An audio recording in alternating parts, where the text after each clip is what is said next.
Hello soul readers, welcome और welcome back to soul stories with Mitakshi. आज हम बहुत ही इम्पोर्टेंट मिथ्स को डिबंक करने वाले हैं ट्विन फ्लेम्स से रिलेटेड। अगर मैं बीच बीच में बोलने में थोड़ा सा गैप लूँ तो प्लीज़ आप लोग माइंड मत कीजिएगा। मेरे थॉट्स इतने सारे हैं कि उनको ऑर्गेनाइज करने में कुछ समय लगता है। सबसे पहला जो मिथ हम डिबंक करने वाले हैं वो है क्लेम जो कि लोग कर रहे हैं, बहुत सारे क्रिएटर्स ने किया। आपने सुना भी होगा आसपास के लोगों से या क्रिएटर्स से कि ट्विन फ्लेम्स का सोर्स स्क्रिप्चर्स में नहीं मिलता, इसलिए ट्विन फ्लेम्स एग्जिस्ट ही नहीं करते हैं। सबसे पहले एक सिंपल सा सवाल पूछते हैं, क्या किसी कॉन्सेप्ट का नाम किसी स्क्रिप्चर में ना होना ऑटोमेटिकली उस कॉन्सेप्ट को झूठा बना देता है? अगर ऐसा है तो फिर हमें हिंदू फिलॉसफी के बहुत सारे मॉडर्न टर्म्स को भी रिजेक्ट कर देना चाहिए, क्योंकि ट्विन फ्लेम एक मॉडर्न इंग्लिश टर्म है। ये बात मैं मानती हूँ, लेकिन अब असली सवाल ये है, अगर स्क्रिप्चर्स में इसका एग्जैक्ट नाम नहीं है तो फिर ये एक कॉन्सेप्ट आया कहाँ से है? क्या किसी ने इंटरनेट पर बैठकर रैंडमली बना दिया, या फिर एक मॉडर्न लेबल है जो पुराने फिलोसफिकल आइडियाज़ को डिस्क्राइब करने की कोशिश करता है? ये दोनों बातें बहुत अलग हैं।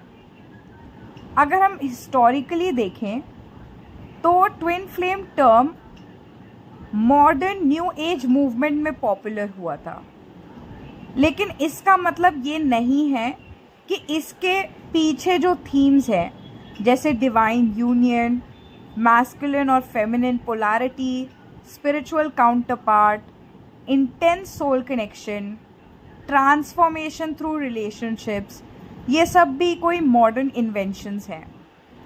ऐसे आइडियाज़ दुनिया की कई स्पिरिचुअल ट्रेडिशंस में अलग अलग रूप में हज़ारों सालों से मिलते हैं। हिंदू फिलॉसफी में हमें शिव शक्ति का कॉन्सेप्ट मिलता है, अर्धनारीश्वर का सिंबल मिलता है, पुरुषा प्रकृति का सिद्धांत मिलता है, आत्मन और परमात्मन के मिलन की बात मिलती है। क्या इनमें कहीं भी ट्विन फ्लेम शब्द लिखा है? नहीं। लेकिन क्या इनमें कॉम्प्लीमेंट्री एनर्जीज, यूनिटी, सेपरेशन और रीयूनियन जैसे जो फिलोसफिकल आइडियाज़ हैं वो मिलते हैं? बिल्कुल, हमें वो यहाँ पे मिलते हैं। और इसी वजह से कुछ लोग इन कॉन्सेप्ट्स को ट्विन फ्लेम फ्रेमवर्क के थ्रू समझाने की कोशिश करते हैं।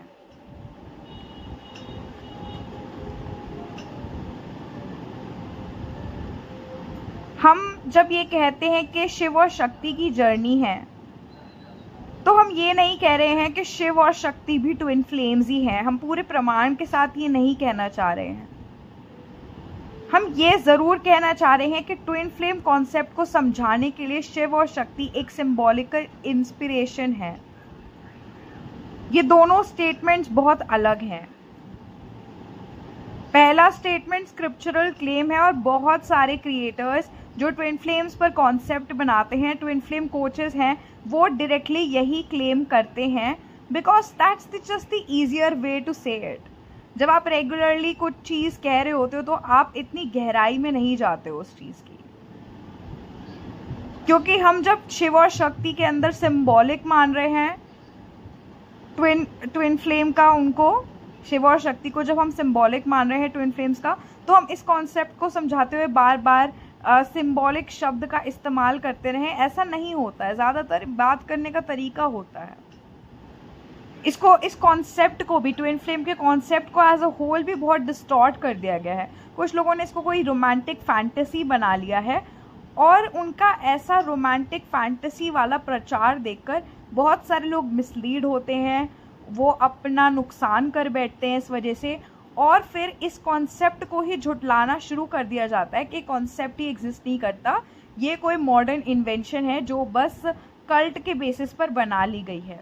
इसके डीपर ट्रूथ्स, इसके फिलोसफिकल पिलर्स, इसके रियलिटी को समझे बिना ही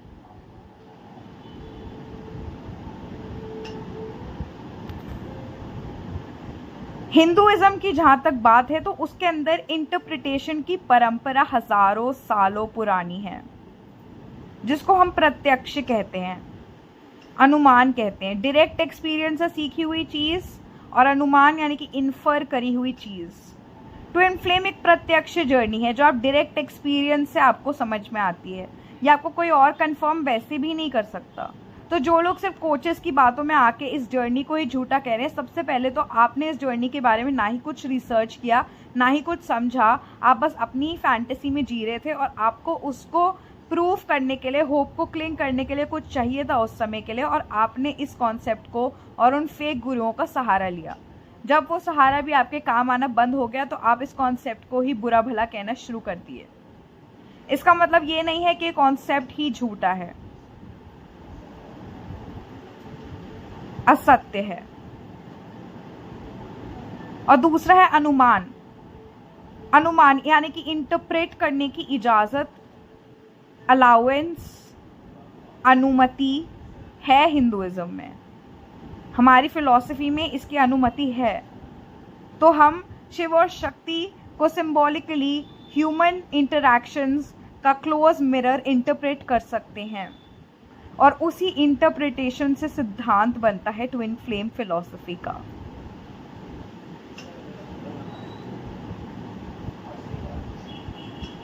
इसलिए ये क्लेम, सबसे पहला क्लेम जिसकी हम बात कर रहे थे, जिससे शुरुआत हुई थी कि स्क्रिप्चर में एग्जैक्ट नाम नहीं है, ऐसा कोई मिलता जुलता कॉन्सेप्ट नहीं बताया गया है, सिर्फ इतना प्रूव करता है कि नाम मॉडर्न है, कॉन्सेप्ट मॉडर्न है, लेकिन ये बिल्कुल प्रूव नहीं करता कि इसका अंडरलाइंग कॉन्सेप्ट इम्पॉसिबल है, एग्जिस्ट ही नहीं करता है, और ये चीज़ झूठ है।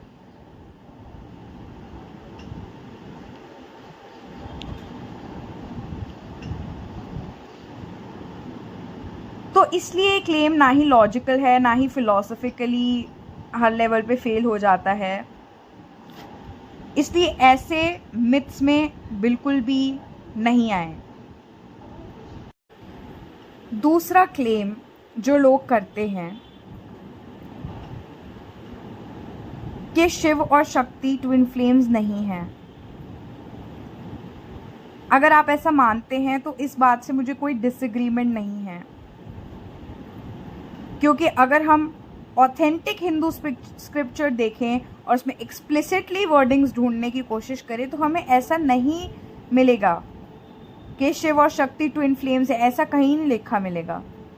लेकिन फिर ये सवाल है कि किसने कहा कि हर स्पिरिचुअल इंटरप्रिटेशन को स्क्रिप्चर में वर्ड फॉर वर्ड लिखना ज़रूरी है।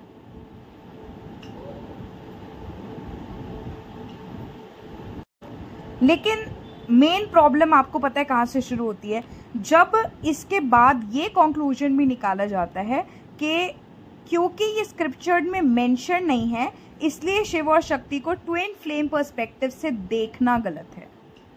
ये कंक्लूजन कहीं से भी जस्टिफाई नहीं होता है। क्यों? क्योंकि हिंदुइज्म सिर्फ लिटरल रीडिंग की परंपरा नहीं है। हिंदू फिलॉसफी में व्याख्या, भाष्य और प्रतीकवाद भी है, जो भी मैंने आपको थोड़ी देर पहले भी बताया था, प्रत्यक्ष और अनुमान भी जिसको कहते हैं, यानी कि इंटरप्रिटेशन, कमेंट्री और सिंबॉलिज्म का बहुत बड़ा स्थान है। एक ही कॉन्सेप्ट को अलग अलग दर्शन और आचार्य अलग अलग नज़रिए से समझते आए हैं। इसलिए हिंदू परंपरा में इंटरप्रिटेशन कोई एक्सेप्शन नहीं है बल्कि ट्रेडिशन का हिस्सा है। अब अगर हम शिव और शक्ति को देखें तो कुछ लोग उन्हें कॉन्शियसनेस और एनर्जी के रूप में देखते हैं। ट्विन फ्लेम जर्नी भी कॉन्शियसनेस और एनर्जेटिक स्टेट्स के बारे में है। तो इंटरप्रेट करना शिव और शक्ति को और ट्विन फ्लेम जर्नी के लिए आज सिंबॉलिज्म देखना बिल्कुल भी कहीं से भी गलत नहीं होगा।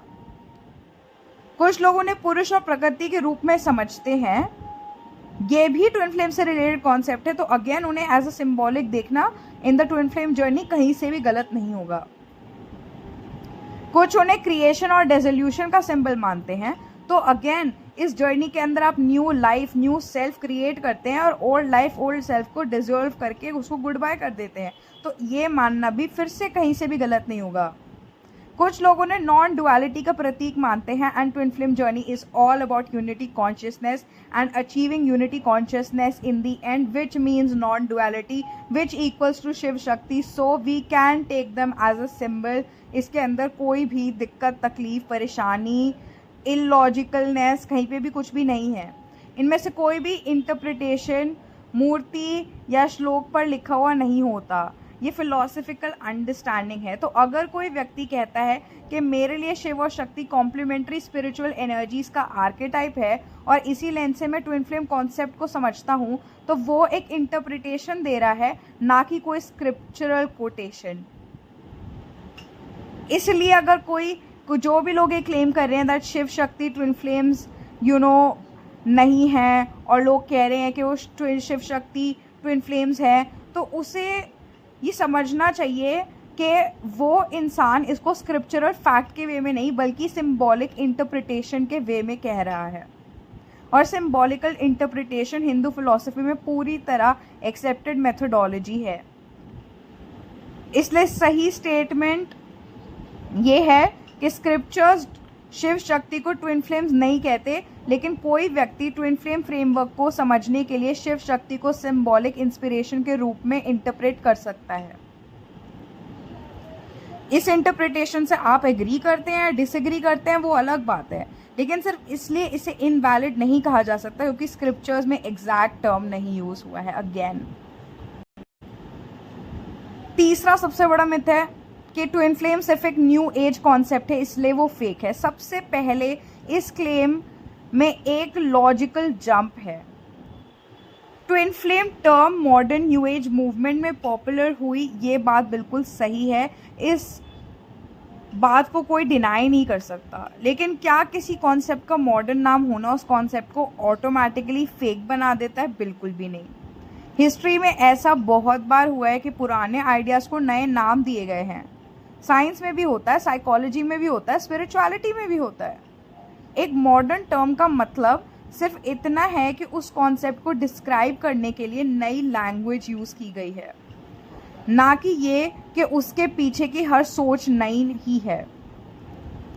अब दूसरी बात, अगर कोई कहता है कि ये न्यू एज है इसलिए गलत है, तो उससे पहले ये प्रूव करना होगा कि न्यू एज का हर कॉन्सेप्ट झूठा होता है। क्या ये बात सच है? बिल्कुल भी नहीं। हर न्यू एज आइडिया सच भी नहीं होता और हर न्यू एज आइडिया झूठ भी नहीं होता। किसी कॉन्सेप्ट का ओरिजिन या पॉपुलैरिटी उसकी ट्रूथ की वैल्यू को डिसाइड नहीं कर सकते। ये फिलॉसफी में जेनेटिक फैलेसी कहलाती है, यानी कि किसी आइडिया को उसके सोर्स या ओरिजिन की वजह से रिजेक्ट कर देना बिना उसके आर्ग्यूमेंट्स या एविडेंसेस को एग्जामिन किए। अगर कल कोई पूरी वेदांतिक प्रिंसिपल को मॉडर्न इंग्लिश नाम दे दे तो क्या उस प्रिंसिपल की सच्चाई बदल जाएगी? नहीं, नाम बदलेगा, लैंग्वेज बदलेगी, प्रेजेंटेशन बदलेगी, लेकिन कॉन्सेप्ट की वैलिडिटी अलग सवाल है अपने आप में। इसलिए अगर twin flame new age movement से पॉपुलर हुई भी हो तब भी ये बात अपने आप ये प्रूव नहीं करती कि ये कॉन्सेप्ट फॉल्स है।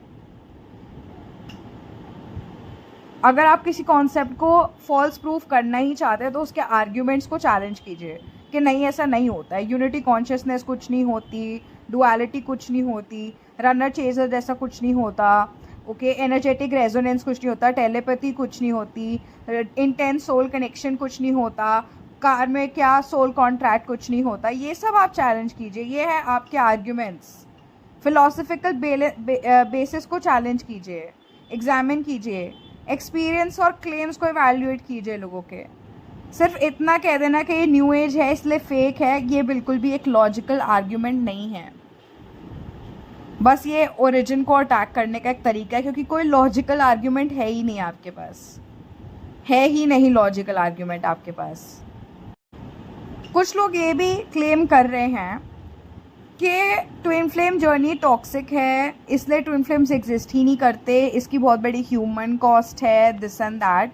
तो ये आर्ग्यूमेंट सुनने में इमोशनली तो बहुत पावरफुल है लेकिन लॉजिकली कम्प्लीटली फ्लॉड है ये आर्ग्यूमेंट। सबसे पहले तो एक बात समझिए, किसी कॉन्सेप्ट का मिसयूज़ और उस कॉन्सेप्ट का एग्जिस्टेंस दोनों अलग अलग चीज़ें हैं। हाँ, कुछ लोग ट्विन फ्लेम के नाम पर अनहेल्दी रिलेशनशिप्स में घूमते रहते हैं, और कुछ कोचेस लोगों का फाइनेंशियल और इमोशनल एक्सप्लॉयटेशन भी करते हैं। कुछ लोग ऑब्सेशन, स्टॉकिंग, इमोशनल डिपेंडेंसी और अब्यूज़ को भी ट्विन फ्लेम जर्नी का नाम दे देते हैं, जबकि वो नहीं है ये सब ट्विन फ्लेम जर्नी का पार्ट। ये स्पिरिचुअल जर्नी है। इस सब पागलपन को ट्विन फ्लेम जर्नी जस्टिफाई नहीं करती है। और इन सब चीज़ों का क्रिटिसिज्म भी समझ में आता है, लेकिन किसी कॉन्सेप्ट का मिसयूज उस कॉन्सेप्ट को ऑटोमेटिकली फॉल्स कैसे बना सकता है? फेक गुरुज होने से स्पिरिचुअलिटी फॉल्स नहीं हो जाती। करप्ट प्रीस्ट होने से गॉड का कॉन्सेप्ट ऑटोमेटिकली डिस्प्रूव नहीं हो जाता। नकली डॉक्टर्स होने से मेडिसिन झूठी नहीं हो जाती। इसी तरह कुछ टॉक्सिक रिलेशनशिप्स को ट्विन फ्लेम बोल देने से ये प्रूव नहीं होता कि हर इंसान जो ट्विन फ्लेम में बिलीव करता है या इस जर्नी में है वो भी टॉक्सिक रिलेशनशिप में ही है। एक और लॉजिकल प्रॉब्लम है यहाँ पे, लोग अक्सर डिफिकल्ट रिलेशनशिप्स को ट्विन फ्लेम का लेबल कर देते हैं, लेकिन एक क्रिटिसिज्म ट्विन फ्लेम थ्योरी का नहीं है, बल्कि उस थ्योरी के गलत एप्लीकेशन का है। अगर कोई थ्योरी के प्रिंसिपल्स को इग्नोर करके उसका मिसयूज कर रहा है तो गलती थ्योरी की है या उस इंसान की? इसलिए अगर कोई कहता है कि मैंने एक टॉक्सिक कपल देखा जो खुद को ट्विन फ्लेम बोलते थे इसलिए ट्विन फ्लेम्स एग्जिस्ट नहीं करते, तो ये एविडेंस नहीं बल्कि हेस्टी जनरलाइजेशन है। एक या कुछ नेगेटिव एग्जाम्पल्स को लेकर पूरे कॉन्सेप्ट को रिजेक्ट कर देना लॉजिकल रीजनिंग नहीं होता है। इसलिए अगर क्रिएटर्स जो इस कॉन्सेप्ट को क्रिटिसाइज करके इससे व्यूज़ लेते हैं, अगर वो इसको इस पर डिबेट करना ही चाहते हैं तो अनहेल्दी बिहेवियर को क्रिटिसाइज कीजिए अपने क्लाइंट के, जिसको अब आप लोग एक्चुअली में केयर करते हो, स्कैम्स को एक्सपोज करेंगे, अब्यूजिव डायनामिक्स को रिजेक्ट करेंगे।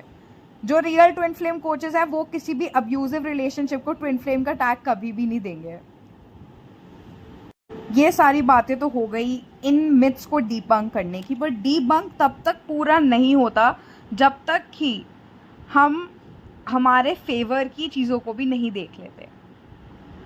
हमने अभी तक इस वीडियो में मैंने आपसे ये तो डिस्कस कर लिया कि इन सारे क्लेम्स में क्या गैप्स हैं और क्यों ये सारे क्लेम्स बिल्कुल भी लॉजिकल नहीं है और कहीं से भी अप्लाई नहीं होते, पर क्यों ट्विन फ्लेम्स एग्जिस्ट करते हैं इस पर बात करना भी बाकी है। तो आखिर में फिर क्या है ट्रूथ?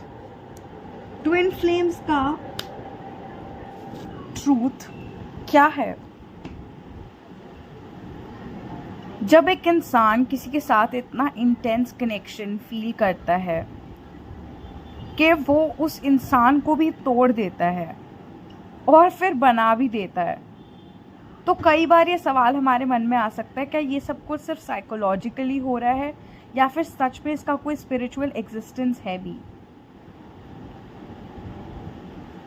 ये twin flame word exactly modern है, लेकिन अगर हम प्लेटो के कॉन्सेप्ट पर जाएं, सिम्पोजियम के, प्लेटो ने एक फिलोसफिकल आइडिया दिया था कि ह्यूमंस ओरिजिनली कंप्लीट बीइंग्स थे, उन्हें स्प्लिट कर दिया गया और तब से हर सोल अपनी लॉस्ट हाफ को ढूंढ रही है। ये कोई लिटरल क्लेम नहीं था, बल्कि एक मेटाफॉर था ह्यूमन लॉन्गिंग को समझने के लिए फॉर होलनेस। लेकिन आज के ट्विन फ्लेम बिलीफ में ये मेटाफॉर एक लिव्ड स्पिरिचुअल फ्रेमवर्क है। ईस्टर्न थॉट में भी एक सिमिलर पैटर्न मिलता है। अगर हम अद्वैत वेदांता के आइडिया को देखें तो उसमें हमें दिखता है कि सेल्फ, आत्मन और यूनिवर्सल कॉन्शियसनेस ब्राह्मण अल्टीमेटली वन है। सेपरेशन एक इल्यूजन है, यानी कि माया है। अगर इस लेंस से देखें तो ट्विन फ्लेम कोई एक्सटर्नल पर्सन नहीं है, बल्कि इनर कॉन्शियसनेस का रिफ्लेक्शन है। और ये ट्रूथ रियलाइज करने के बारे में ही ये जर्नी है। ये जर्नी कभी भी किसी एक्सटर्नल पर्सन से यूनियन के बारे में थी ही नहीं। मैं हमेशा अपने हर वीडियो में बोलती हूँ कि यूनियन सिर्फ एक बाय प्रोडक्ट है, क्योंकि जब आप सेल्फ कॉन्शियसनेस की क्लास में ग्रेजुएट हो जाते हैं, दूसरे वाला सेल्फ कॉन्शियस नेगेटिव वाला नहीं, पर सेल्फ अवेयरनेस वाला, तब as a by product you start attracting everything, and आपका ट्विन फ्लेम, आपका person is just one of those everythings, जिसके अंदर money, abundance, wealth, health, happiness, joy, सब कुछ आता है। और ये सब आपको इसलिए मिलने लगता है बिकॉज आप आत्मन पे फोकस करने लगते हैं और यूनिवर्सल कॉन्शियसनेस ब्राह्मण से मिलने के लिए ब्राह्मण पर फोकस करने लगते हैं। और जब आप इन दोनों चीज़ों पर फोकस करते हैं और अपने अंदर के डिस्टॉर्शंस को हील करते जाते हैं, तो आपको रियलाइज़ होता है कि कभी आपके और ब्राह्मण के बीच में सेपरेशन था ही नहीं, हमेशा से आत्मन और ब्राह्मण एक ही थे। मतलब you are the universe and universe is you, अहम ब्रह्मास्मि हो जाता है। एंड जहाँ आपका एक बार अहम ब्रह्मास्मि हो गया, वहाँ पे आप लॉ ऑफ अट्रैक्शन कह लो या जो भी, इस दुनिया में ऐसी कोई चीज़ है ही नहीं जो आपको नहीं मिल सकती।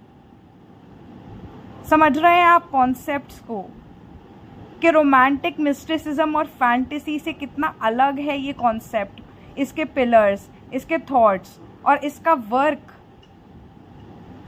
कार्मिक रिलेशनशिप की फिलॉसफी अगर हम देखें कि कुछ रिलेशनशिप्स में पैटर्न्स रिपीट होते हैं, ग्रोथ ट्रिगर होती हैं, ईगो डिसॉल्व करते हैं, तो इस कंटेक्स्ट के अंदर ट्विन फ्लेम रिलेशनशिप जो है इसके अंदर भी बहुत सारा कर्मा होता है। ये एक एक्सट्रीम कैटलिस्ट रिलेशनशिप है जिसके अंदर दोनों सोल्स इवॉल्व करते हैं, अगर आप इसको एक्सट्रीम लॉजिकल लेंस से देखना ही चाहते हैं तो। रोमांटिसिज्म का पर्दा इसके ऊपर से पूर्ण तरीके से हटाकर, तो यही है at the core twin flame का कॉन्सेप्ट। इतने सारे लोग जब ट्विन फ्लेम डिस्क्राइब करते हैं तो उन सभी की टेस्टिमनीज में there are thousands and thousands of people out there, उन सभी के टेस्टिमनीज में कुछ पैटर्न्स रिपीट होते हैं कि उनको अपने ट्विन के साथ इंस्टेंट रिकग्निशन, डीप फेमिलियरिटी हुई, एक्सट्रीम इमोशनल इंटेंसिटी वो फील करते हैं, एक पुश एंड पुल उनके डायनामिक उनके रिलेशनशिप में बना रहता है, ईगो कोलैप्स जैसी फीलिंग्स वो एक्सपीरियंस करते हैं, और लाइफ डायरेक्शन बदल गया है उनका जब से ये पर्सन उनकी लाइफ में आया है। ये एक शेयर्ड ह्यूमन पैटर्न दिखाता है, और शेयर्ड ह्यूमन पैटर्न किसी भी थ्योरी, किसी भी फिलोसॉफिकल एविडेंस से बहुत ऊपर है। जैसे लव, ग्रीफ, इंट्यूशन, इन सबको आप साइंटिफिकली, स्क्रिप्चरली एक्सप्लेन नहीं कर सकते, प्रूव नहीं कर सकते, पर यूनिवर्सली हर कोई इनको एक्सपीरियंस करता है, ये एक रियल चीज़ है। वैसे ही ट्विन फ्लेम का रिलेशनशिप है। एंड देखिए कितनी आयरनी की और खूबसूरत बात भी है दैट इस जर्नी में लगातार आपके कोचेस, इवन मैं भी और सब लोग आपको सिखाते हैं कि जब कोई प्रूफ ना हो तब भी फेथ रखना ही रियल फेथ होता है। 3D को इग्नोर करो कि 3D के प्रूफ और साइंस और सिंक्रोनिसिटीज को देखना बंद करो, तुम्हारी रियलिटी क्या है तुम उस पर फोकस करो। और इस कॉन्सेप्ट की खुद की रियलिटी भी ऐसी ही है।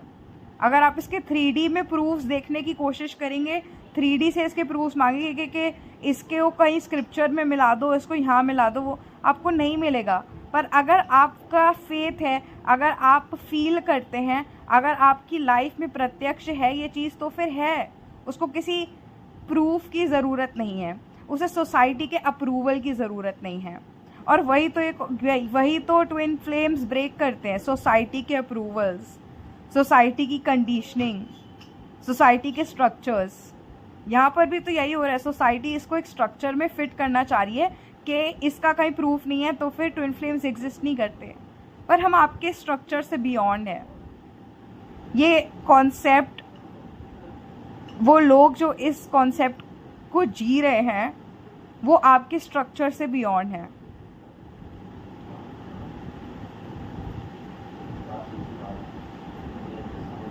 अगर हम मिरर इफेक्ट देखें ट्विन फ्लेम्स के अंदर, जो आप अंदर सप्रेस करते हो वो सामने पर्सन ट्रिगर करता है, उनके थ्रू आप अपने शैडो सेल्फ को देखते हैं और ग्रोथ पेनफुल होती है।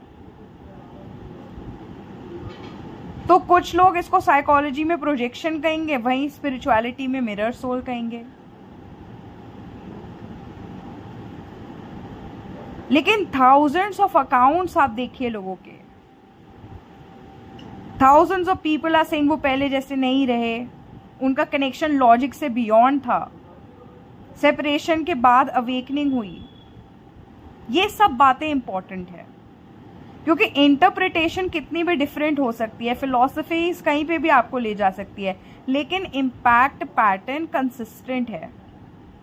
और जब इतने सारे ह्यूमन के experiences across different cultures, countries, continents, languages, races, religions consistent हो जाएं, तो ये एक फिनोमिनोलॉजिकल रियलिटी बन जाती है।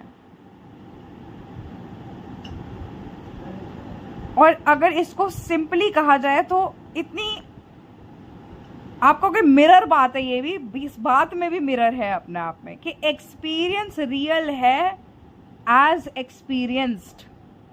ट्विन फ्लेम का कॉन्सेप्ट उसी के लिए रियल है जो उसको एक्सपीरियंस कर रहा है, और उसका एक्सपीरियंस रियल है ये भी उसे सिर्फ एक्सपीरियंस से ही पता लगता है। इसका और कोई प्रमाण नहीं है आपके एक्सपीरियंस के अलावा, और यही इसकी खूबसूरती है कि, और यही इसकी यूनिकनेस है कि ये जर्नी सबको नहीं मिली हुई है, ये जर्नी सिर्फ कुछ ही लोगों की है, और सिर्फ वही लोग इस जर्नी को एक्सपीरियंस कर सकते हैं और कोई भी नहीं कर सकता।